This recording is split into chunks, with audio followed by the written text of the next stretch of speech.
عید کے چاند کے لیے 2 آدمیوں کی گواہی ضروری ہے.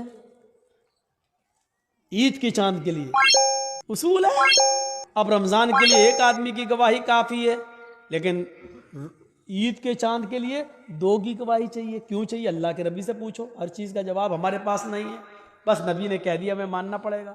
عید کی چاند کے لیے 2 آدمی کی گواہی چاہیے، لیکن جب رمضان میں 1 آدمی کی گواہی آپ مانیں گے یا عید کے چاند کے لیے 2 آدمی کی گواہی مانیں گے تو اس وقت بھی دیکھا جائے گا یہ 1 آدمی جو روزے کی گواہی دے رہا ہے یہ 5 وقت کا نمازی ہے یا نہیں ہے. اگر 5 وقت کا نمازی ہے، باشرع ہے، سماج میں اس کو جھوٹا نہیں کہا جاتا ہے، اس کی بات مانی جاتی ہے، دیندار ہے، نمازی ہے تو اس کی بات مانی جائے گی. نماز روزے کا پابند نہیں ہے، جمعہ تک کی نماز نہیں پڑھتا ہے اور ایسا آدمی گواہی دے رہا ہے تو اس کی گواہی بھی، چاہے وہ کتنا بھی سچ بول رہا ہو، اس کی گواہی بھی اس کی جیب میں گھسیڑ دی جائے گی. بھاگ نہیں تسلیم کیا. روزے کا چاند 1 آدمی کی گواہی ہے، اور 1 آدمی اگر نہیں دیکھتا چاند لیکن 1 عورت چاند دیکھتی ہے تو 1 عورت کی گواہی نہیں مانی جائے گی. 2 عورتوں کی گواہی 1 مرد کے برابر ہے،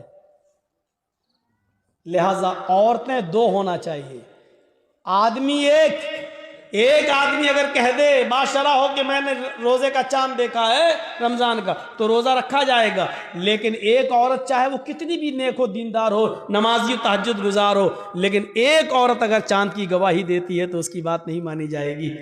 2 عورتیں ہونا چاہیے. ایسے ہی عید کا چاند 2 مردوں کی گواہی چاہیے، لیکن 2 مردوں نے نہیں دیکھا ہے، 1 مرد نے دیکھا ہے اور 1 عورت نے، تو نہیں مانی جائے گی. 1 مرد نے دیکھا ہے تو 2 عورتیں ہونی چاہیے، یا 4 عورتیں ہونی چاہیے، وہ بھی باشرع. اب ہم اپنے ذہن میں اس بات کو رکھیں، بنی اسرائیل میں ایک نوجوان تھا، نام تھا اس کا جریج، بہت نیک عبادت کرنے والا، بڑا اللہ والا، بڑا نمازی. ایک بار حضرت جریج نماز کے اندر مصروف تھے، نماز پڑھ رہے، اور ان کی ماں کو کسی چیز کی ضرورت پیش آ گئی تو جریج کو آواز دینے لگی، آئی جریج. جریج کہتے ہیں اللہ، میں نماز میں ہوں اور پیچھے میری ماں آواز دے رہی ہے. جریج یہ کہتے ہیں اللہ میں کیا کروں، میں نماز میں اور میری ماں پیچھے آواز دے رہی ہے. پھر اس نے تیسری آواز دی جریج، لیکن جریج نے کوئی جواب نہیں دیا، وہ نماز پڑھتے رہے. چوتھی بار جریج کی ماں کے منہ سے یہ جملہ نکلا، جریج تو نے میری آواز سن کر بھی انسنا کر دیا. آئے اللہ، جریج اس وقت تک نہ مرے جب تک کہ وہ کسی بدکار عورت کا منہ نہ دیکھ لے. آئے اللہ، جریج کو اس وقت تک تو موت مت دینا جب تک کہ جریج کسی بے شرم و بے حیا عورت کے ساتھ ہم بستری نہ کر لے، اس کے ساتھ زنا نہ کر لے. ماں کی بد دعا تھی، ماں یہ بد دعا دے کر چلی گئی.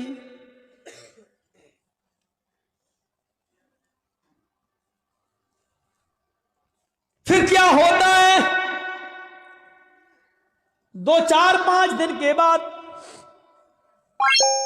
ایک عورت جریج کے معبد میں جہاں وہ عبادت کرتے تھے اسی میں حجرہ تھا، اسی حجرے میں خوبصورت عورت آتی ہے اور جریج سے کہتی ہے جریج ادنو منی، آؤ میرے قریب آؤ اور مجھ سے زنا کرو.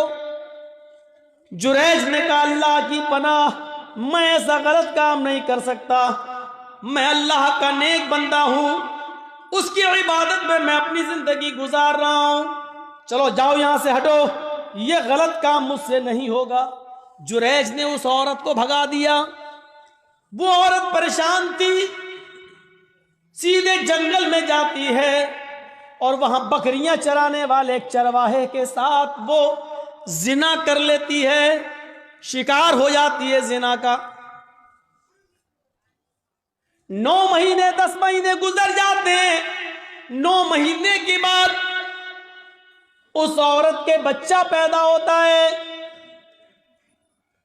حمل ٹھہر گیا تھا۔ 9 مہینے کے بعد جب بچہ پیدا ہوا تو اس چرواہے کا تو پتہ ہی نہیں کہ وہ کہاں کا رہنے والا تھا، کہاں چلا گیا، اور نہ یہ عورت اس کو پہچانتی تھی۔ بس جنون تھا اس کو کسی سے ملنے کا، مل لیا وہ۔ یہ جریج نہیں ملا تو جنگل کے چرواہے کے پاس چلی گئی، لیکن چرواہے کا پتہ نہیں۔ 9 مہینے سے اس کے گھر میں جب بچہ پیدا ہوتا ہے تو پورے گاؤں والے اس پر بھل پڑے، ہے تیری شادی نہیں ہوئی، بچہ کہاں سے آیا؟ جب اس کو زیادہ پریشان کیا گیا اور گمبھیرتا سے اس بات کو لی گئی کہ پورا سماج بدنام ہو جائے گا، بتا پہلے یہ بچہ کس کا ہے، تو اس عورت نے جریج کا نام لے دیا۔ اس عورت نے جریج کا نام لے لیا کہ اس بچے کا باپ جریج ہے۔ آج کل تو ڈی این اے ٹیسٹ ہو جائے گا، پتہ چل جائے گا کس کا بچہ ہے، لیکن اس زمانے میں تو ڈی این اے ٹیسٹ کی کوئی مشینری نہیں تھی، پیتھالوجی اور سائنس نے اتنی ترقی نہیں کی تھی، کوئی پیتھالوجی بھی نہیں تھی۔ پورا گاؤں آیا غصے میں اور دیکھا کہ جریج نماز پڑھ رہا ہوں، پورا نماز سے ان کو کھینچا، ہٹ، کتنا اللہ والا بنا پھرتا ہے، نماز پڑھ رہا ہے، اور اس کا پورا عبادت خانہ توڑ دیا۔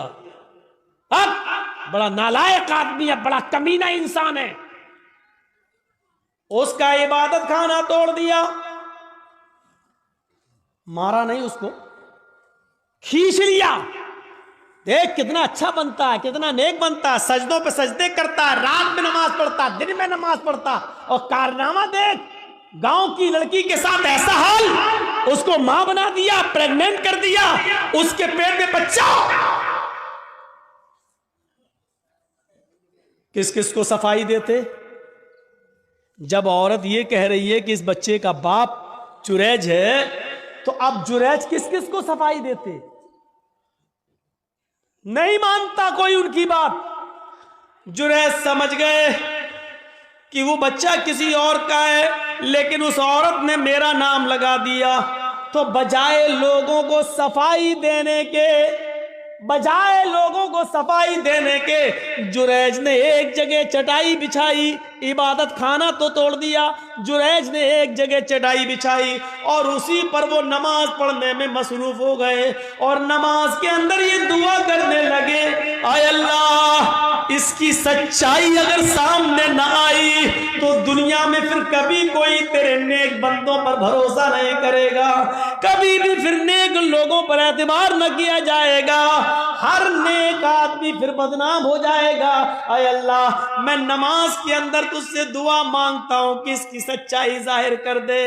نماز پڑھ رہے ہیں، ادھر اللہ تعالیٰ نے اس بچے کو قوت گویائی کی، جو بچہ اس عورت نے پیدا کیا تھا، جو چرواہے کی پیداوار تھا، وہ بچہ زور زور سے کہنے لگا، اے گاؤں والو، اے گاؤں والو، اے سماج والو، میری ماں جھوٹ بول رہی ہے، میں جریج کا بیٹا نہیں ہوں، میرا باپ فلاں جنگل کا فلاں چرواہا ہے جو فلاں فلاں بستی میں رہتا ہے، میری ماں نے اس کے ساتھ زنا کیا تھا، میں اس باپ کی، اس چرواہے کی اولاد ہوں، میں جریج کا بیٹا نہیں ہوں، جریج نے میری ماں کے ساتھ کچھ نہیں کیا۔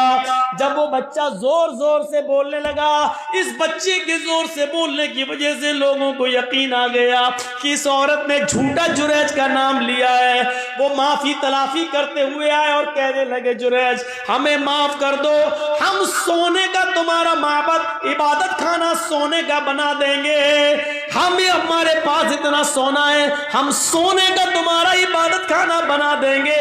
جریج نے کہا نہیں نہیں، جس طرح مٹی کا پہلے بنا ہوا تھا اسی طریقے کا بنا دو، سونے کی عبادت خانے کا ہم کیا کریں گے، ہمیں تو نماز ہی تو پڑھنا ہے، اور کرنا ہی کیا ہے میرے بھائیوں۔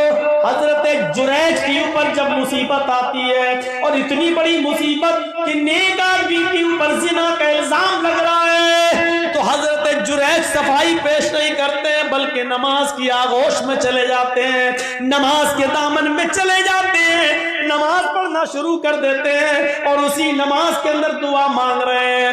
اللہ نے کہا یا ایھا الذین آمنوا استعینوا بالصبر والصلاۃ، جب تمہارے اوپر مصیبت آئے تو صبر اور نماز کے ذریعے اللہ سے مدد مانگو۔ جریج نے صبر کیا گاؤں والوں کے عبادت خانہ توڑنے پر، اور نماز کے ذریعے اللہ سے مدد مانگی ہے۔ میرے بھائیوں، نماز بڑی سے بڑی مصیبتوں کو دور کر دیتی ہے۔ ایک صحابی ہیں، جنگ ہو رہی ہے،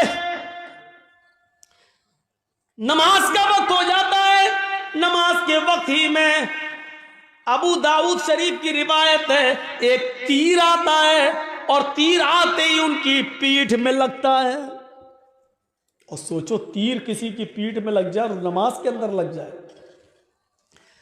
لگی، ہاتھ بندھے ہوئے ہیں، تیر پیچھے لگتا ہے، خون بہنے لگتا ہے اور ٹپکنے لگتا ہے، لیکن انہوں نے قرآن پڑھنا بند نہیں کیا، پوری نماز پڑھ لی۔ جب سلام پھیرا، السلام علیکم ورحمت اللہ، السلام علیکم ورحمت اللہ، لوگ ان کے پاس آئے، صاحب یہ کیا کیا تم نے، اتنا خطرناک تیر آدھے سے زیادہ تمہاری پیٹھ میں گھس گیا، خون سے پوری چٹائی بھیگ گئی، تمہارا کپڑے لہولوان ہو گئے، اور تم نماز میں مصروف ہو۔ اس صحابی نے جواب دیا، جب میں نماز پڑھ رہا تھا اللہ کی قسم میری پیٹھ میں کب تیر لگا مجھے پتا ہی نہیں چلا، اس لیے کہ میں سورہ کہف کی تلاوت کر رہا تھا، اور سورہ کہف کی تلاوت کرتے ہوئے مجھے اتنا مزہ آ رہا تھا، اتنا انجوائے مل رہا تھا، سورہ کہف کی تلاوت میں مجھے تیر کی تکلیف بھلا دیا، مجھے پتہ ہی نہیں چل رہا ہے کہ مجھے تیر لگا ہے، یہ تو تم ابھی بتلا رہے ہو کہ مجھے تیر لگا ہے، اب دیکھ رہا ہوں کہ یہ خون لے، مجھے تو احساس ہی نہیں ہوا۔ غور کیجئے کتنا بڑا خطرہ تھا تیر کا لگنا، اور ان کو پتہ ہی نہیں، کیونکہ وہ نماز کی گود میں تھے، نماز کی آغوش میں تھے۔ سوچو میرے پیارے ساتھیو، آج ہماری بھی نمازیں ہیں، ہم پڑھتے ہیں اور ایک چھوٹا سا مچھر کاٹ لے تو ہم جلدی سے گال مسلنے لگتے ہیں، مچھر مارنے لگتے ہیں، اس لیے کہ ہمیں قرآن کی تلاوت میں مزہ ہی نہیں آتا ہے۔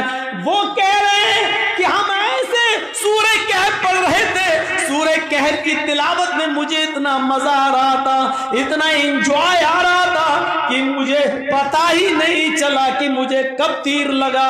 یا ایھا الذین آمنوا استعینوا بالصبر والصلاۃ، ایمان والو تم صبر اور نماز کے ذریعے اللہ سے مدد مانگو۔